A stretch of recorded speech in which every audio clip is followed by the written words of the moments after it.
as promised, I wanted to continue my subject on our mango tree and the lessons I learned from the mistakes I made in the past. It is in the afternoon. You can see the sun is about to go down very soon, but I want to talk about some of the mistakes I made that I don't want you guys to make. Number one, you always want to make sure you check your climate. I'm in Zone 9B, California, where we can grow mangoes, Central Valley. A lot of people don't realize that we can grow mango trees. We can grow subtropical and some tropical. With that being said, uh, mangoes, let's talk about it. The climate is very important.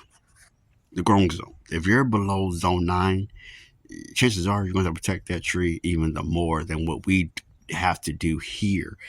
Doesn't mean that we don't need to, but and even if you're in Southern California, you still need to protect your trees. And the reason why is because of the frost, the cold. This here is a Maha chanok, as you all know. What have I done in the past? Well, I purchased two mango trees, a Glen and a ice cream. Okay, just keep that in your mind. Okay, now what is very important is the nighttime temperatures. Whereas here where we are, we can get below 30 degrees.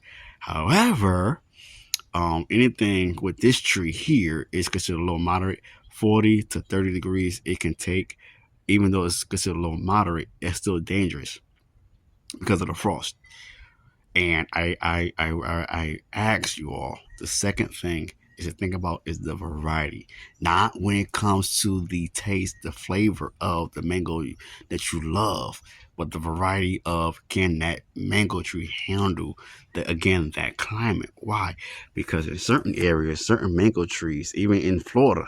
Okay, we got Florida, we got Texas, we got Arizona and California that are known to grow mango trees here in America. However, with that being said, and even in Florida, where it's like the queen of mangoes, they still get hit with anthracnose, powdery mildew, and black spot, which are the common diseases for mangoes. We get it too, but again, it's that variety you choose, right? So what I did was again a Maha Chinook, and that Manillia is considered disease resistant in my growing zone. Okay, and I kid you not, guys, it's very important to do your research, learn as much as you can before purchase whatever fruit tree you purchase, because if you spending the money and that you want to reap what you're putting into. So if I can give any advice before you purchase anything, research, research, research. And so now I got all that knowledge from what all the research I've done from reading the blog, reading books, audiobook, listen to audiobooks, reading different blogs, also listen to other content and their experiences. I took all of that what I've learned and now I'm applying it to my mango now. Again, so the second thing was the variety, and the third thing is how large of a tree you purchase. Now, when my beginning stages was a 1 gallon, big mistake because it was cheaper. Big mistake. Don't do that. And the reason why I say that because you want to baby it even the more, whether it's going to stay in, it's going to go in the ground or in a container, in a pot, and you have the opportunity to bring it indoors. However, with that being said, you still got a lot of babying to do. If you know you don't have the time, don't do it. Purchase something a little bit higher in your bracket that you can afford. Now, I went ahead and got a 7. Why? Because I knew that the root structure would be a little bit okay. Still got a baby, but not as much as that 1 to 3 gallon, and that was my fault because I did not protect it even the more that it needed. Okay, so those three things was the climate, the variety, and also the purchase of how big you gonna purchase that tree. Okay, how large that tree will be is it mature enough. So if you can't afford it, go from a 7 to be your lowest, all the way to a 15. Now you say, NJCali, I might not be able to put a 15 gallon in my house. Well, there are ways you can keep it in a container if you're gonna grow in a container and allow that tree to not uh, go into a panic, right? And what I mean by that is you can take frost blankets, create like a little tent, and put it on over the top of the tree. Okay, so it can have some protection from the frost, or you can take, if you don't have no frost blankets, take a blanket, a sheet, okay, or even some towels and put it on top for the frost.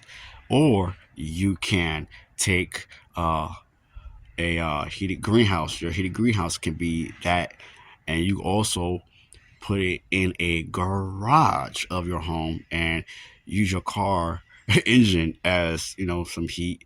Or you can do what I have done, and to make create on your own microclimate, right?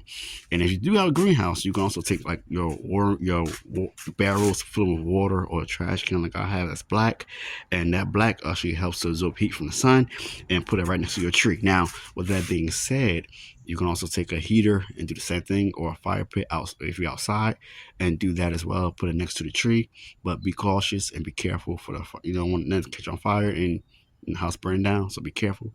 Now, what I have done is create a microclimate. I create a windbreak, okay, with my Aurora Satsuma and the blood orange, okay, same with another blood orange and the moringa tree. And what I have done is create a windbreak. It still needs some protection from on the top, but so what I can do is do again a frost blanket. I don't have that anymore, but again, you do that. And then also to protect the trunk, you can do burlap, or to protect the whole tree, take C9 LED lights and Christmas lights and put it around the tree. But that's gonna be electric bill, right? So that's one way to keep the tree warm. And so also mulch, no matter what season you're in, mulch. Why? Because you're technically protecting the feeder roots and the roots from the cold, from also keeping the moisture in, and also water your trees if you know you're going to have a frost that night. Water your trees. It helps also. I'm NJCali, guys. Again, that sun is going to help the tree with this cemented wall, and that heat's going to come out at night to help also to protect it. So I just wanted to get that in there before I forget. That's another way it's going to get some heat, but protect your trees no matter what. I'm NJCali. Thank you for watching. Please hit the like button, subscribe, and once you subscribe, you are family. Peace.